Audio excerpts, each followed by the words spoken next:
a full plate of people here, so it's great. Thank you.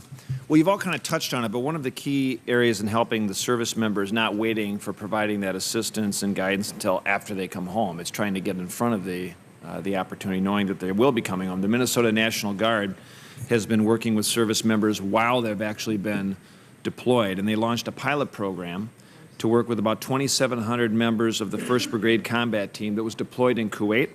It was a unit that faced an estimated unemployment rate of about 20% upon their return, but by working ahead of time on resume and interview skills, as well as how to translate that military experience into marketable civilian skills, they were actually able to get ahead of the curve and get those folks ready to work as soon as possible. So when they came back home, the 1st Brigade, actually their team unemployment rate dropped to below 2%.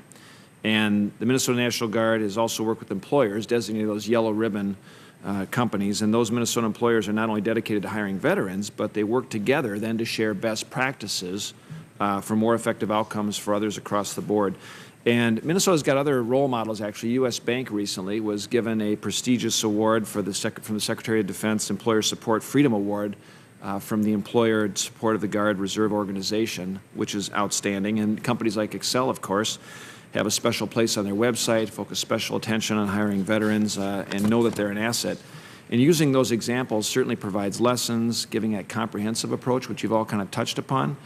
And one of the things I know that I've supported in the House, we passed legislation as well along with the Senate, is making sure that veterans that do return with skills that are in need of, where our communities need those skills back home, we want to make sure we translate to allow that training and certification directly to jobs back home. So, Mr. Folk, you touched on it a little bit in terms of you've got translators where you're getting ahead of the curve as a company and looking at pre-qualifications, giving tests. What else can the military do, or what can we help assist the military do directly to help prospective civilian employers identify those exact skills that are learned and that are possessed by veterans, making sure that those skills are going to be translated into applicable use in the private sector?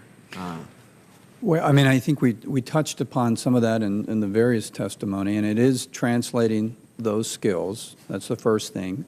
Getting credit for some of those skills, and that's the certification, pre-qualification program that we talked about.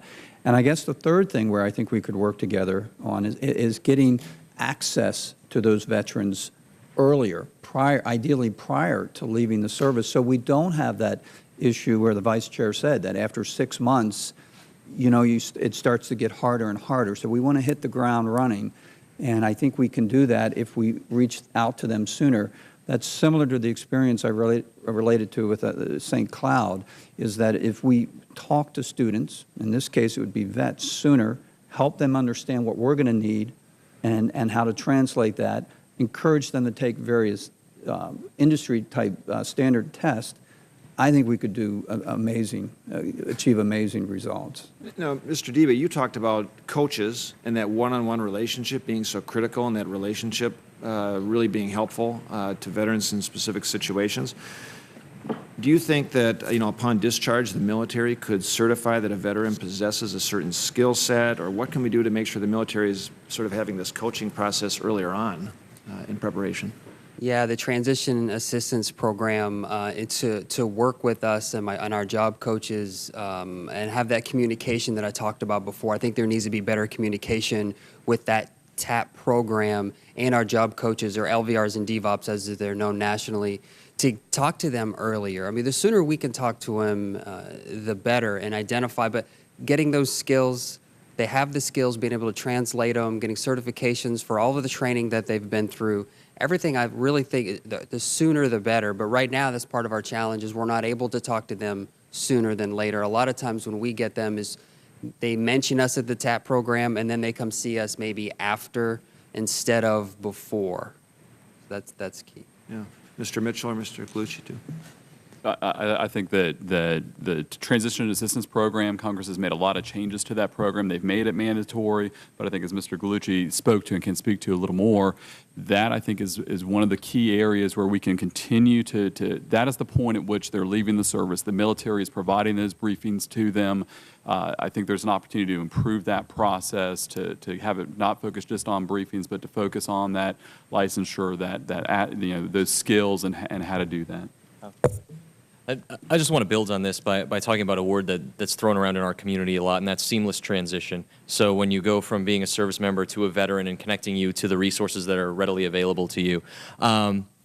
When I was leaving the military, or when I was actually still in the reserve, it blew my mind when I learned that VA and Department of Defense never communicated with each other. They're completely siloed industries. Working in veterans advocacy, I've also learned that Department of Labor, Veterans Employment and Training Service is also siloed from Department of Defense. Now, Veterans Employment and Training Service is working to remedy this. They're in the process of negotiating an information sharing agreement to get access to the information about service members who will be transitioning off of active duty. And what VETS wants to do is actually reach out to these transitioning service members at 4 specific points. When they make the decision to leave the military, when they're going through the Transition Assistance Program, at the capstone event for the Transition Assistance Program, and then 75 days after they've separated from active duty. And I believe my colleagues from the Texas Veterans Commission would agree that knowing when the veterans are going to be returning home is critical to connecting them with local resources.